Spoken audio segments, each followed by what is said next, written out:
राम राम दोस्तों, जय बाबा नीम करोली महाराज जी की। आशा है कि आपके ऊपर भी बाबा नीम करोली जी की अपार कृपा होगी।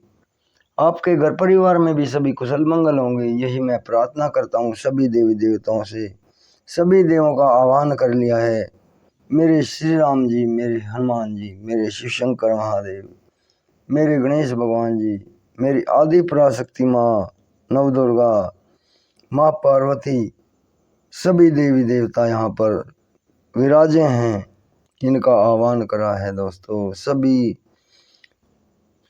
शिव महापुराण के इस पाठ पर महिमा बरसाने के लिए विराजे और इनकी आपके ऊपर भी अपार कृपा होगी।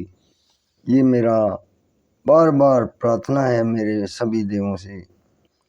जो भी मेरा भाई इस पाठ को सुने उसके ऊपर आप कृपा बरसाएं, उसके संकट दूर करे, उसके कष्ट हरे, उनके ऊपर अमृत बारिश करे। जय शिव शंकर महादेव। तो दोस्तों शुरू करते हैं। श्री शिव महापुराण अष्टम खंड कोटि रुद्र संहिता और पाठ का नाम है त्र्यंबकेश्वर की उत्पत्ति व महिमा। गौतम ऋषि तथा उसकी पत्नी अहिल्याबाई ने मिलकर शिवजी की आराधना करी। उनकी तपस्या से प्रसन्न होकर भगवान शंकर अपने गणों के साथ प्रकट हुए। गौतम ऋषि उन्हें बार बार प्रणाम कर उनकी स्तुति करते हुए बोले, हे प्रभु, मुझे गो हत्या के पाप से मुक्ति दिलाइए। भगवान भोलेनाथ ने कहा कि हे गौतम, तुम तो निर्दोष हो। यह सब तो उन पाखंडी मुनियों की माया थी जिसके कारण तुम्हें इतना दुख उठाना पड़ा। गौतम ऋषि बोले, उन मुनियों ने तो मेरे साथ बुरा व्यवहार किया, परंतु मेरे लिए तो यह भलाई का काम हो गया, क्योंकि इससे मुझे मेरे प्रभु आपके प्रत्यक्ष दर्शन प्राप्त हो गए। भगवान शंकर ने गौतम से वरदान मांगने को कहा। इस पर गौतम ऋषि बोले, हे प्रभु, आप पतित पावनी गंगा जी को यहाँ प्रकट कर दीजिए, जिससे वे दूसरे व्यक्तियों का भी भला हो सके। भगवान शंकर ने उन्हें गंगा जल दिया। वहीं गंगा जी स्त्री रूप में साक्षात प्रकट हो गई। गौतम ऋषि ने उन्हें प्रणाम करके उनकी स्तुति करने लगे। ऋषि गौतम बोले, हे पतित पावनी, हे गंगे, आप पापों को नष्ट करके सबको मुक्ति देने वाली हो। मैं आपकी शरण में हूँ, मेरा भी उद्धार करो, मेरी नरकों से रक्षा करो। फिर भगवान शंकर गंगा जी से बोले, हे पतित पावनी, तुम मेरी आज्ञा से गौतम को सकुटुम्ब पाप रहित कर दो। गंगा जी बोली, हे प्रभु, आपकी आज्ञा सिरोधार्य है। मैं इन्हें कुटुंब सहित ही पवित्र करके आपके लोक को जाऊंगी।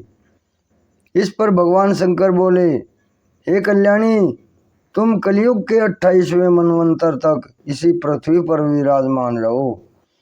गंगा जी बोली, हे भगवान, यह तो तभी संभव है कि जब आप पार्वती के साथ शरीर धारण कर यहाँ पर मेरे समीप ही रहें। संसार में मेरी कीर्ति हो तभी मैं पृथ्वी पर रह सकती हूँ। इस पर भगवान शंकर ने गंगा जी को समझाते हुए कहा, मुझ में और तुम में कोई अंतर नहीं है, हम दोनों तो एक ही रूप हैं। इस पर भी यदि तुम्हारी यही इच्छा है तो मैं तुम्हारे समीप ही रहूँगा, मेरा निवास तुम्हारे समीप ही होगा। भगवान शंकर वहाँ पर त्र्यंबकेश्वर नाम से और गंगा जी वहाँ पर गौतमी गंगा के नाम से विराजमान हो गई।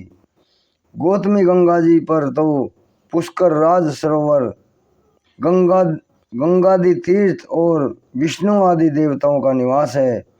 गंगा गौतमी परम पवित्र कल्याणकारी है। जब महर्षि गौतम ने गंगा जी को जल रूप में दर्शन देने की प्रार्थना की तो ब्रह्मगिरी पर जल रूप में बहने लगी। महर्षि और उनके शिष्यों ने गंगा जी के दर्शन करके उसमें स्नान किया। गौतम मुनि के साथ शत्रुता रखने वाले मुनि वृंद भी वहां पर स्नान करने हेतु आए, परंतु उन्हें देखकर गंगा जी लुप्त हो गई। इस पर ऋषि गौतम ने आश्चर्यचकित होकर कहा और वे गंगा जी से प्रार्थना करने लगे, हे मातेश्वरी, आज आप मेरे ऊपर कृपा करें। ये जो मुनि है जो मेरे विरोधी थे, अब आप मेरी तपस्या से इन्हें भी दर्शन देकर कृतार्थ करें। महर्षि गौतम की प्रार्थना पर आकाशवाणी हुई, हे मुनिवर, ये मुनि वृंद दूसरों के उपकारों को मिटाने वाले दुराचारी व्यक्ति हैं। हे गौतम, वैसे आप ठीक कह रहे हो, परंतु पहले इन्हें अपने पापों का प्रायश्चित करना होगा, इसके बाद ही इन्हें मेरे दर्शन प्राप्त हो सकते हैं।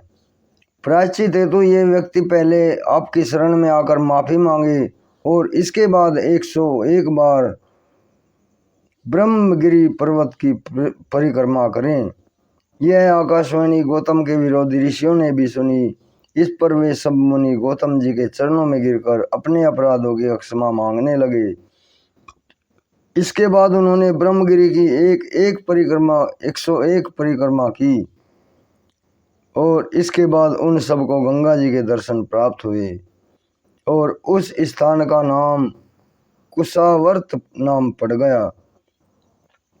इसके बाद शौनक आदि ऋषियों ने सूत जी से पूछा, हमने सुना है कि ऋषियों को गौतम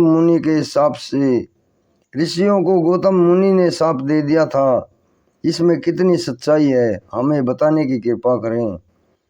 सूत जी ने बताया, हे मुनियों, जब बनावटी गाय की हत्या हो गई थी तो उनके विरोधी मुनियों ने प्रसिद्धि कर गौतम मुनि को गौ की हत्या कर दी है, इस तरह की प्रसिद्धि करी थी। शिव भक्त गौतम जी ने कहा, यह तो बनावटी गौ है।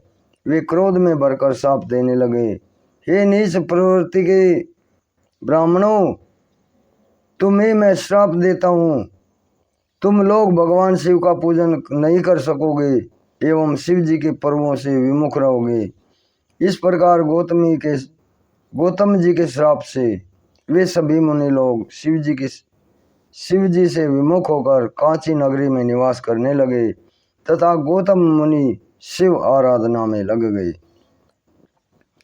दोस्तों, ये शिव महापुराण अष्टम खंड कोटि रुद्र संहिता का त्र्यंबकेश्वर शिव की उत्पत्ति और महिमा, और कल मैं आपको सुनाऊंगा वैद्यनाथेश्वर महिमा। अभी आज्ञा लेता हूँ दोस्तों, सभी के ऊपर शिव भगवान की अपार कृपा बनी रही, यही मेरी प्रार्थना है। जय राम जी, जय शिव, जय शिव, जय शिव।